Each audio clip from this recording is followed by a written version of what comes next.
What's going on, YouTube? We outside today, legit, doing some maintenance on the F80. So first I'm starting off by cleaning my intake filters, which were dirty. These things were dirty as shit. So I'm cleaning those off. I'm using the K&N filter cleaner. So I started off by using my hose and spraying it from the inside out. And then I sprayed the outside, did the same on both sides. I already washed it once. I just resprayed that, letting it sit in for a little. And now I'm going to re-rinse it again. So today we're going to be doing the spark plugs on this thing. I'm having a check engine light for some intake throttle thingy pressure. So what I'm doing is, my mechanic says that he thinks my charge pipes are cracked somewhere. So one, I'm checking to see if the charge pipes are cracked, and two, while I'm in here, I'm just doing the filter. I mean the spark plugs. So this is where we're at. I took the intakes out. I'm doing a couple stuff extra that you don't need to, like take this out of the intake out. You don't need to do that. I just did that because I wanted to wash the filters. And yeah, so I took the V-brace off, which is over there. The carbon V-brace is off. Took the other top off. It's just a bunch of 13mm bolts.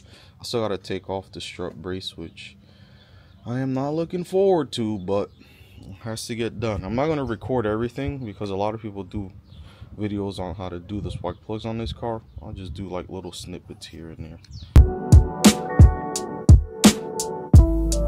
Alright, so I took the silver brace off. If you don't have an E-Torx like I did it, you can just use a 10mm. No, 10mm will take the E-Torx out. So regular sockets like these, they still work on the Torx bits. So you just got to find out which size it is. It's for us broke people that don't have E-Torx. So next I got to take this off, and then there is one more. I have to look a video. There's one more thing I have to take off back there, and then I get to do the charge pipes. This intake inlet pipe that's right here, that's held on by that screw there, and then we should be able to start getting to the spark plugs. Black strut is off. It was these bolts here. There's 1, 2, 3, 4. And then there's 3 on the other side, and that just pops right off.